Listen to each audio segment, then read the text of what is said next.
दोस्तों, यात्रा करना, ट्रैवल करना, कहीं पे घूमने जाना, ये सारी चीज़ें तो हर किसी को पसंद है। जैसे ही हमें कुछ टाइम मिल जाता है, छुट्टियां मिल जाती है, तो हम उत्सुक हो जाते हैं कहीं पे जाने के लिए। अपने परिवार के साथ, दोस्तों के साथ हम कहीं घूमने जाते हैं और उससे हमें बहुत सारी खुशियाँ और इन्जॉयमेंट मिलता है।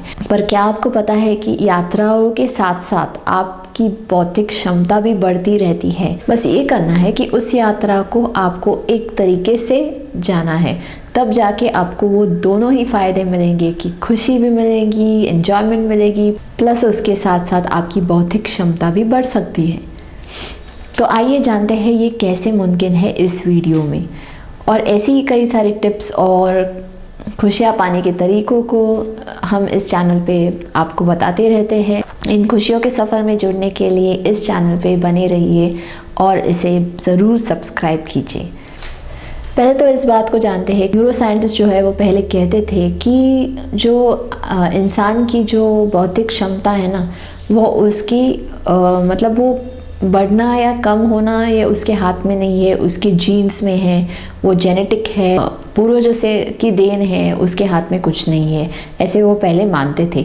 लेकिन कुछ समय बीतने के बाद अब जाके न्यूरो साइंटिस्ट भी मानते हैं कि इंटेलेक्ट जो है या बौद्धिक क्षमता जो है वो बढ़ाना हमारे हाथ में है। तो वो हम जो बोलते हैं ना कि पढ़ाई करो, ये करो, वो करो, तो ठीक है, उससे भी बौद्धिक क्षमता बढ़ती है। लेकिन अगर एन्जॉयमेंट के साथ साथ बौद्धिक क्षमता बढ़े तो क्या बात है। चलिए फिर उन बातों को जानते हैं जो हमें ट्रैवल करते वक्त, यात्रा करते वक्त ध्यान में रखनी है, ताकि हम दोनों ही चीज़ों को पा सकें। तो पहली टिप जो है वो ये है कि जब भी आप यात्रा करें तो अलग अलग जगहों पे जाएं। ऐसा नहीं होना चाहिए कि एक ही जगह पे आप 10 बार जा रहे हो। जैसे कि काफ़ी सारे लोग करते हैं ना कि उनका एक फार्म हाउस रहता है, तो हर बार जब भी हम उन्हें बाहर जाना होता है उसी फार्म हाउस पे जाते हैं, उधर रहते हैं और वापस घर पे आते हैं, रूटीन में लग जाते हैं। कई साइंटिस्ट ने ये ऑब्ज़र्व किया है कि जो इंसान अलग अलग चीज़ें करता है ज़िंदगी में तो उसकी बौद्धिक क्षमता ज़्यादा बढ़ती है।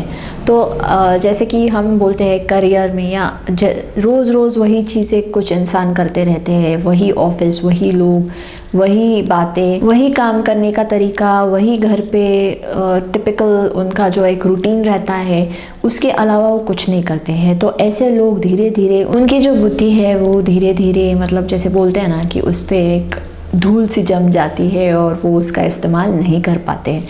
तो उसको शार्प रखने के लिए, उसको एक्टिव रखने के लिए, जब भी आप कहीं ट्रैवल कर रहे हो तो वहाँ पे आपको ये ध्यान में रखना है कि हर बार एक अलग डेस्टिनेशन चूज़ करना है, एक अलग जगह चूज़ करनी है और उधर जाके आपको पूरा आनंद उठाना है।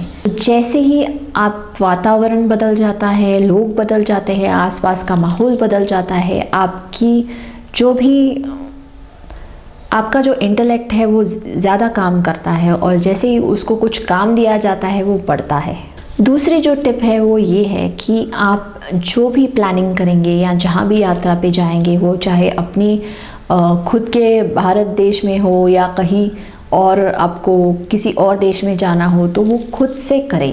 जैसे कि किसी और देश में जाना है तो उधर का वीज़ा प्रोसेस हो या फिर कोई टिकट का निकालना हो या जो भी फॉर्मेलिटीज़ है, उधर की बुकिंग है, वो सब आप खुद से करें। जितना पॉसिबल है, जितना मुमकिन है, उतना वो आप खुद से करें। तो इससे क्या होता है कि हम 4 चीज़ें और जानते हैं। उधर जाने से पहले हम रिसर्च करते हैं, जानना चाहते हैं कि क्या क्या मतलब जैसे कि हम बोलते हैं ना कि उधर जाने के बाद हमें क्या परेशानियाँ आ सकती है या क्या हमको लेके जाना पड़ेगा। तो ये सारी चीज़ों के बारे में हम सोचते हैं और जैसे ही हम विचार करते हैं, ज़्यादा सोचते हैं, बुद्धि पे हमारे थोड़ा सा, जैसे बोलते हैं ना कि थोड़ा सा उसको काम पे लगाते हैं, तो फिर वो बढ़ जाती है। तो बौद्धिक क्षमता ऑटोमेटिकली आपकी यूज़ होती है, बढ़ती है और आपको बाकी चीज़ों में भी उसका असर दिख जाता है। तीसरी चीज़ है कि वहाँ जाके भी आप वही रूटीन मत फॉलो कीजिए या फिर बहुत ज़्यादा लग्जरी में मत रहिए। जैसे हम बोलते हैं कि कभी आप अगर ट्रैक के लिए गए तो उधर कैंपिंग करें, टेंट में रहे, ना कि किसी होटल में 5 स्टार में रहे। तो उधर पहाड़ में जाके भी अगर 5 स्टार होटल में ही रहना है, बंद कमरों में रहना है, तो उसका कोई मज़ा नहीं है। उसमें कोई आपका इंटेलेक्ट काम नहीं कर रहा है, आप अलर्ट नहीं है। तो फिर क्या होता है कि वही घर पे जो माहौल है वही उधर मिलता है और फिर से वो रूटीन की बात आ जाती है और वो बेनिफिट नहीं मिलता है। तो उधर जाओगे तो कुछ ना कुछ अलग करो। तो अलग करना बहुत ज़रूरी है, तभी आपकी बुद्धि की क्षमता बढ़ती है। चौथी जो टिप है वो ये है कि उधर के लोगों से आप ज़्यादा घुल मिल जाओ। उधर लोकल जो भी रहते हैं उनका कल्चर क्या है, उनकी संस्कृति कैसी है, वो क्या भाषा बोलते हैं, उधर कैसे उनके मतलब मार्केट कैसा रहता है, उनके रहन सहन कैसी है, ये सब जानने की आप कोशिश करोगे तो फिर आपको भी कुछ चेंज हो जाता है कि अरे इधर के लोग ऐसे हैं, अपने यहाँ पे ऐसी संस्कृति है। तो आपको थोड़े से विचारों की भी थोड़ा सा एक विचारों में भी आपका एक ओपननेस आ जाता है। आप जानते हैं कि ये हमारे यहाँ गलत है, शायद इधर ये सब सही है, या जो भी है आप जान सकते हैं कि लोग दुनिया में या कहीं किसी और जगह पे कैसे रहते हैं। तो ये जो इम्पैक्ट है वो आपकी विचारों को और ज़्यादा मतलब विचार करने की क्षमता को और बढ़ाते हैं, आपके विचारों को और ज़्यादा खुले मतलब जैसे हम बोलते हैं कि ओपननेस आ जाता है आपके विचारों में। और इसका असर आपको आपके काम में भी, जैसे हम वापस आते हैं तो अपने काम में भी आपको समझ में आएगा। जैसे आप ऑफिस में आते हैं तो उधर 4-5 लोग अलग अलग टाइप के लोग उधर है, तो आप पहले इतना इजीली उनसे मिक्सअप नहीं होते थे, लेकिन अभी आप जानते हैं कि उनकी संस्कृति क्या है, इसकी संस्कृति अलग है, तो आप उनसे भी मिक्सअप होना शुरू हो जाते हैं और धीरे धीरे हम अलग अलग लोगों के साथ घुल मिल जाएंगे तो और भी आपका इंटेलेक्ट बढ़ता जाएगा। अगली चीज़ जो ध्यान में रखनी है वो ये है कि उधर जाके जितना कम टेक्नोलॉजी का प्रयोग हो उतना अच्छा। जैसे कि मोबाइल है तो उसको बैग में रख दो, साइलेंट पे रख दो, या बंद कर सके तो बंद कर दो। दिन में सिर्फ एक ही बार चेक करो। आपका जो लैपटॉप है चाहिए तो घर पे छोड़ दो। ऐसी जगह पे जाओ जहाँ कोई नेटवर्क कवरेज ही ना हो, इलेक्ट्रिसिटी ना हो, तो आपको एक अजीब सा अलग सा माहौल मिल जाएगा जिसमें आपको एक मतलब जैसे बोलते हैं कि टोटल चेंज हो जाता है और एक फुल कट ऑफ होता है टेक्नोलॉजी से। सो वैसे एनवायरनमेंट में अगर आप रहते हो तो वो बहुत ज़्यादा आपको अलर्ट बनाता है, आपकी बुद्धि को बढ़ाता है।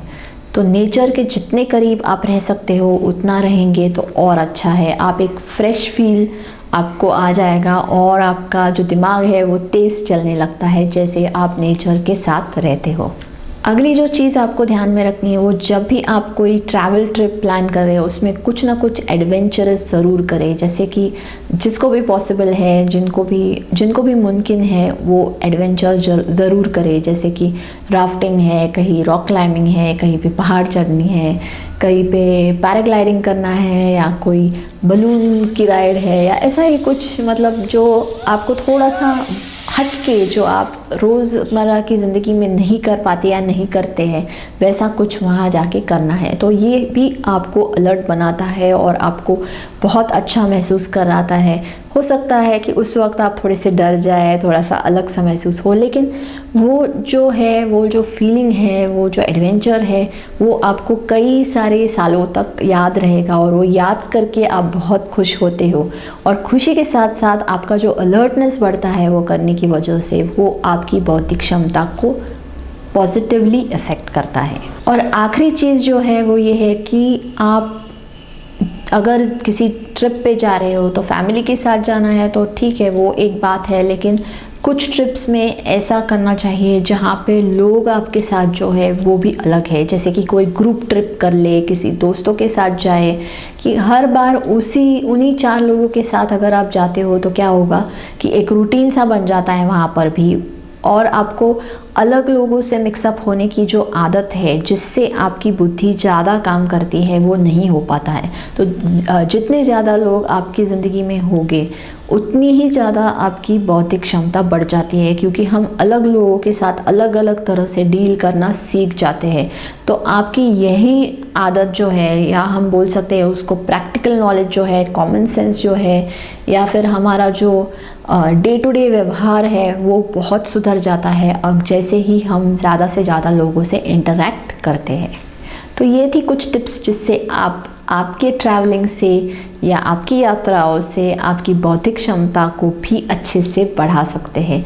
तो होप सो आपको ये वीडियो पसंद आया हो। तो अगर आपको ये बातें पसंद आई तो वीडियो को ज़रूर शेयर कीजिए और चैनल पे बने रहने के लिए इसको ज़रूर सब्सक्राइब कीजिए। तो अगले वीडियो में ज़रूर मिलेंगे।